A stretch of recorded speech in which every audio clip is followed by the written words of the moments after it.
کی جانب ایک دفعہ میں توجہ ضرور دلاتا ہوں کہ ہمیشہ اس کو میں آج کل ڈسکس کر رہا ہوں. وجہ یہ ہے کہ بہت بڑا کنفیوژن سا پھیلایا جا رہا ہے کہ ہم دشمنان اہل بیت کو کچھ نہ کہیں اور نسبت دی جاتی ہے کہ جی علماء اور مراجع فرما رہے ہیں. تو ایسا قطعاً نہیں ہے. مراجع نے جو حکم دیا ہے، چاہے وہ آغا خامنائی ہو چاہے آغا سستانی ہو، وہ کہا ہے کہ کسی کے بزرگان کی توہین نہ کرو، گندی کوئی زبان استعمال نہ کرو. بہت بڑا فرق ہے گندی زبان استعمال کرنے میں اور حقائق کو بیان کرنے میں. اور اگر انہوں نے یہ فرمایا ہے اور قطعاً فرمایا ہے اور تمام مسلمانوں کا ہمیں خیال رکھنا چاہیے، تمام مسلمان فرقے مسلمان ہیں، لیکن یہ بھی ذہن میں رہے کہ کسی کی توہین کرنا الگ ہے، حقائق بیان کرنا الگ چیز ہے، لیکن ان کے لیے دلوں کو نرم کرنا اگر کوئی یہ کام کرے تو یہ بدترین گناہ ہے کہ ان کے لیے دل کو نرم کیا جائے یا ان کے لیے راہوں کو ہموار کیا جائے. اگر اتحاد کے نام پہ کوئی یہ کام کر رہا ہے کہ کسی بھی دشمن خدا، کسی بھی دشمن رسول اللہ، کسی بھی دشمن اہل بیت کے لیے دل کو نرم کر رہا ہے، تو اس سے بڑھ کر کوئی گناہ نہیں ہو سکتا یار. اسی طریقے سے جب انہوں نے ارشاد فرمایا ہے تو اس سے مراد یہ ہے کہ جہاں پر فتنہ ہوتا.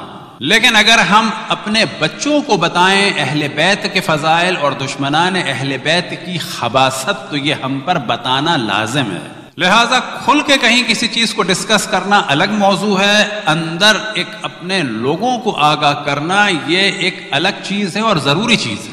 اور پھر ایک جملہ کہا جاتا ہے آج کل جو بہت عام ہو چکا ہے اور بہت سننے میں آتا ہے، اور خصوصاً ہم لوگوں کو تو بہت ہی سننے کو ملتا ہے، اور بعض دفعہ اس پہ نصیحت بھی کی جاتی ہے، اور بعض دفعہ جب اس نصیحت پہ عمل نہ ہو تو ہمیں مخالفت بھی اٹھانی پڑتی ہے. وہ کیا ہے کہ جی آپ صرف فضائل بیان کریں، دشمنوں کے ذکر کی کیا ضرورت ہے. تو یہ بھی ایک انتہائی زہریلا ڈوز ہے کہ صرف فضائل بیان کریں. اس کا نتیجہ کیا نکلے گا؟ فرض کریں کہ اپنے بچوں کو صرف ہم نے فضائل بتائے پنجتن کے، فرض کریں بعد میں بچوں نے عمر کے کسی مرحلے میں 40 سال میں 50 سال میں دشمنان اہل بیت کے بھی فضائل سن لیے. فرض کریں ہم نے پنجتن کے فضائل بتائے صرف اور دشمنوں کے بارے میں کچھ نہیں بتایا. اب بچہ 40 سال کا ہو گیا، 50 سال کا ہو گیا ہمارے مرنے کے بعد، اور بچے نے فضیلت سنی حضرت سلمان فارسی کی، وہ قبول کرے گا کہ نہیں کرے گا؟ کرے گا.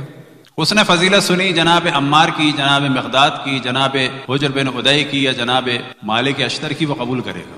لیکن سوال یہ پیدا ہوتا ہے کہ اسی دوران اگر اور بعض لوگوں کی تعریف بھی سن لی تو وہ کیوں قبول نہیں کرے گا؟ وہ انہیں بھی قبول کرے گا اور یہ کہہ کے قبول کرے گا کہ ہمارے ابا نے اپنی نالج کے حساب سے 5 افراد کا ذکر کیا اور باقیوں کا ذکر ہمارے استاد نے یا پڑوسی نے یا محلے کی مسجد والے نے کر دیا، قاتلان جناب سیدہ کا، دشمنان مولا امیر المومنین کا. تو نتیجہ کیا ہوگا؟ اب یاد رکھیں کہ ہماری نسل سے صحیح اسلام اور دین ختم ہو جائے گا. بس یہ یاد رکھیں کہ صرف فضائل اہل بیت کا کوئی فائدہ نہیں. بہت کھری اور واضح بات، صرف فضائل اہل بیت کا کوئی فائدہ نہیں ہے جب تک کہ ان کے دشمنوں کی معرفت اور ان سے براءت نہ. اور برات کے معنی یہ ہے کہ کم سے کم ہمیں پتا ہو کہ اللہ کے مقابلے میں شیطان ہے، انبیاء کے مقابلے میں کبھی قابل تھا، کبھی شداد تھا، کبھی ہامون تھا، کبھی قارون تھا، کبھی انبیاء بنی اسرائیل کے مقابلے میں کوہین تھے، کبھی انبیاء بنی اسرائیل کے مقابلے میں جعلی قسم کے رہبائے تھے، کبھی جناب عیسیٰ کے مقابلے میں بنی اسرائیل کے کچھ لوگ تھے. کیسے ہو سکتا ہے کہ ہم اچھے کو جانتے ہوں اور برے کو نہ جانتے ہوں؟ یہ کیسے ہو سکتا ہے کہ معاملے کو ایسے چھوڑ دیا جائے تاکہ کچھ عرصے کے بعد اچھے اور برے آپس میں مشکوک ہو جائیں؟ مجلس اعضاء کا جو اصل ہدف ہے وہ ظلم کو آشکار کرنے کے ساتھ ساتھ فضائل ہیں، اور فضائل کے ساتھ ساتھ کیا ہے کہ پتہ چلے کہ دشمن کی کیا خصوصیات تھی. اور تبرے سے قطعاً کے معنی نہیں ہے گالی گلوچ، اور کہیں بھی نہیں ہوتی. اگر کوئی ایک آدھ آدمی کرتا ہو، کچھ کر لیتا ہو، تو اس کو نہیں کہا جا سکتا شیعہ قوم کہے گا. اظہار براءت، چاہے وہ اعوذ باللہ من الشیطان الرجیم کے ذریعے سے ہو، چاہے وہ لا الہ کے ذریعے سے ہو. اور جب تک آپ 360 اس زمانے کے بتوں کا انکار نہیں کریں گے تو اس ایک کے اقرار کا فائدہ نہیں ہے. اس دل میں کہ جہاں 360 یا اس سے زیادہ بت ہوں وہاں پر ایک اللہ کے ذکر سے مسئلہ حل نہیں ہوگا. ان تمام خباثتوں کو نکالنا ہوگا اور اللہ سبحانہ و تعالیٰ کے ذکر کو کرنا ہوگا. انبیاء کے مقابلے میں جتنے طاغوت آئے ان سب کو جاننا ہوگا، ان سب کا انکار کرنا ہوگا، پھر انبیاء کی نبوت کا اقرار کرنا ہوگا. ائمہ کے مقابلے میں جتنے طاغوت آئے ان سب کا انکار کرنا ہوگا اور ان کی ولایت کا اقرار کرنا ہوگا. تو یہ ایک چیز اس کی جانب توجہ دیں، کیونکہ یہ بہت ہی شدت سے یہ نظریہ چل رہا ہے اور عام طور پر ایک سادہ آدمی کہتا ہے کہ جی بات تو صحیح ہے، جبکہ یہ بات قطعاً صحیح نہیں ہے. لہذا ابھی مشہور و معروف ایک لاہور کے مدرسے کے پرنسپل اور مدیر نے بھی فرمایا کہ جی شیعوں نے اصحاب کا حق ادا نہیں کیا اور اصحاب آپس میں بانٹ لیے. تو یہاں جواب یہ ہے کہ ہم نے اصحاب بانٹے نہیں ہیں. اصحاب میں سے ان لوگوں نے کہ جنہوں نے اہل بیت کا حق ادا کیا ہم ان کا احترام کرتے ہیں، اور جن لوگوں نے اہل بیت کے حق کو پامال کیا ان کا ہم احترام نہیں کرتے ہیں. اتنی سادی سی بات ہے. ہم ان کا احترام کرتے ہیں جنہوں نے اہل بیت کا احترام کیا، اہل بیت کا حق ادا کیا، لیکن ہمارے مقابلے میں دوسرا مکتب ہے، وہ شور مچاتا ہے اصحاب کا، لیکن ان سے سوال کیا جائے کہ آپ ان اصحاب کا ذکر کرتے ہیں کہ جنہوں نے اہل بیت کا احترام کیا؟ وہ زیادہ ان کا کرتے ہیں جنہوں نے اہل بیت کے لیے مشکلات ایجاد کی۔ تو اصحاب کو ہم نے نہیں بانٹا، اصحاب کو بانٹنے کا معیار ولایت مولا امیر المؤمنین اسد اللہ غالب علی کل غالب صدیق اکبر فاروق ھذا الامت یعصوب الدین امیر المؤمنین علی ابن ابی طالب۔ لہذا جب اشرف الانبیاء نے مولا امیر المؤمنین سے فرمایا یا علی لا یحبک الا مؤمن ولا یبغضک الا منافق، کہ اے علی تم سے کوئی محبت نہیں کر سکتا مگر یہ کہ مومن ہو، تم سے کوئی بغض نہیں رکھ سکتا مگر یہ کہ منافق ہو۔ تو اشرف الانبیاء کیا چاہتے تھے اس کے بعد؟ وہ یہ چاہتے تھے کہ ہم ان کو ماننے کے بعد اور اس حدیث کو سننے کے بعد مولا امیر المومنین سے محبت کرنے والے اور مولا امیر المومنین سے بغض کرنے والوں کو برابر سمجھیں۔ ان کی تو خواہش ہی یہی ہے کہ علی کے ذریعے سے پہچانا جائے کہ ان میں سے کون رحمت اللہ ہے، کون لعنت اللہ ہے۔ یہ اشرف الانبیاء کا ہدف ہے اس روایت کے ذریعے سے۔ یہ آپ نے کیوں فرمایا انی سلم لمن سالمکم وحرب لمن حاربکم؟ یہ فقط حدیث قصہ میں نہیں ہے، اس مفہوم کی روایت ترمذی میں بھی ہے کہ اہل بیت کا یہ مقام کہ جن سے تم محبت کرتے ہو، جو تم سے محبت کرے گا، جو تمہارے لیے سلامتی ہوگا، میں اس کے لیے سلامتی ہوں۔ جو تم سے جنگ کرے گا میں کیا ہوں؟ میں جنگ کروں گا نہیں۔ یاد رکھیں اس کے معنی بہت اچھے ہیں، بہت زیادہ سخت معنی ہے کہ اشرف الانبیاء رحمت للعالمین فرما رہے ہیں، ذہن میں رکھیں، کوئی آپ اور میں نہیں کہہ رہے، اشرف الانبیاء فرما رہے ہیں کہ جو تم سے حرب کرے گا، جنگ کرے گا، میں اس سے جنگ نہیں کروں گا۔ سلام علیکم۔ کیا فرما رہے ہیں؟ میں خود اس کے لیے جنگ ہوں۔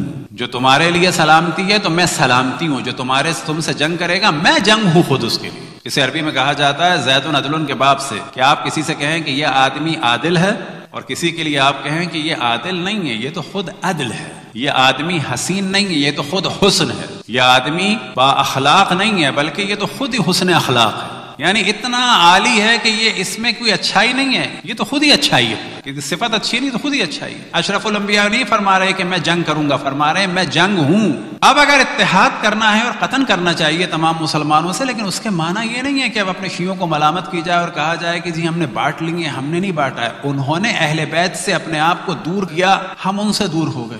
انہوں نے اپنے آپ کو اہل بیت سے دور کیا، ہم ان سے دور ہو گئے۔ اب یہ کہ حق ادا نہیں کیا، کون سا حق ادا کیا جائے؟ کیا یہ ممکن ہے کہ جناب سلمان کو یا بالفاظ دیگر اور اچھی مثال دی جائے، کیا یہ ممکن ہے کہ جناب ابو ذر کو اور جنہوں نے ان کو جلا وطن کیا دونوں کو ایک سمجھیں؟ یہ کیسے ممکن ہو سکتا ہے؟ اب سمجھ میں نہیں آتا کہ جب سیاسی بات ہو تو کہا جاتا ہے کہ جی دشمن کی مخالفت کرنی چاہیے اور قتل کرنی چاہیے۔ کیا یہ ممکن ہے قاتل اور مقتول کو ایک سمجھا جائے؟ کیا یہ ممکن ہے ظالم اور مظلوم کو ایک سمجھا جائے؟ خود ان سے سوال کیا جائے کیا یہ ممکن ہے کہ ساؤتھ افریقہ میں ظلم کرنے والوں کو نیلسن منڈیلا کو ایک سمجھا جائے؟ کیا یہ ممکن ہے کہ فلسطینیوں کو اور اسرائیلیوں کو ایک سمجھا جائے برابر؟ یہ کیسے ممکن ہے؟ اب زیادہ سے زیادہ اگر انسان کو کہنا ہو تو یہ کہے کہ بھئی حالات سازگار نہیں ہیں، بہت سارے کام کھل کے نہ ہو۔ لیکن ایسی بات کرنا کہ جس سے اگلی نسلوں میں انحراف پھیل جائے تو قطعاً ان کاموں سے بچنا چاہیے۔ اب اصحاب کے بارے میں کہ جیسا کہ ہم نے توجہ دلائی کہ ہم نے حق ادا نہیں کیا، وہ کون سا حق ہے، اور ہم نے بانٹ لیے، تو ہم توجہ دلائیں کہ ہمارے ہاں معیار ہے اصحاب کا۔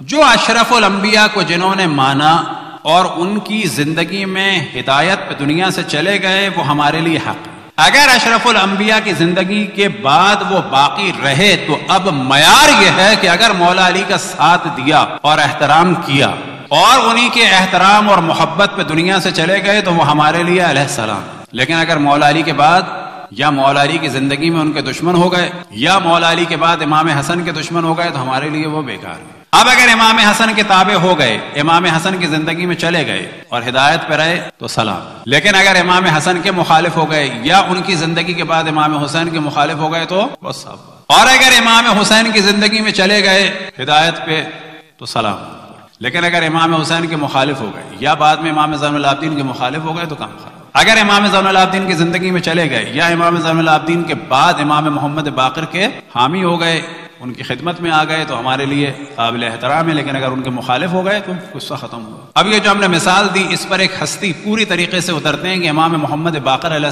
السلام تک زندہ رہے، وہ تھے جناب حضرت جابر ابن عبداللہ الانصاری رضوان اللہ تعالی علیہ، کہ ہماری جانیں ان کے قدموں کی خاک پر قربان۔ معیار جو ہے وہ اہل بیت کی مودت ہے۔ جناب جابر ابن عبداللہ انصاری صحابی رسول اللہ صلی اللہ علیہ وسلم تھے، اور بعد میں مولا امیر المؤمنین علیہ الصلوۃ والسلام کے صحابی ہوئے، بعد میں امام حسن علیہ الصلوۃ والسلام کے صحابی ہوئے، بعد میں امام حسین علیہ الصلوۃ والسلام کے صحابی ہوئے، بعد میں امام زین العابدین علیہ الصلوۃ والسلام کے صحابی ہوئے، اور بعد میں امام محمد باقر علیہ الصلوۃ والسلام کے صحابی اور ان کی خدمت اقدس میں آئے۔ اور رسول اللہ صلی اللہ علیہ وسلم نے ارشاد فرمایا تھا کہ اے جابر، تم میرے فرزند کو، میرے جانشین کو، محمد کو، کہ جن کا لقب ہوگا باقر، اور وہ علم کو کھول کھول کر بیان کریں گے، تم ان کا زمانہ پاؤ گے، جب ان کا زمانہ پائے تو ان کو میرا سلام۔ اب اگر یہ جناب جابر امام جعفر صادق علیہ الصلوۃ والسلام کا زمانہ پاتے اور ان کے خلاف ہو جاتے تو کیا ہوتا؟ السلام۔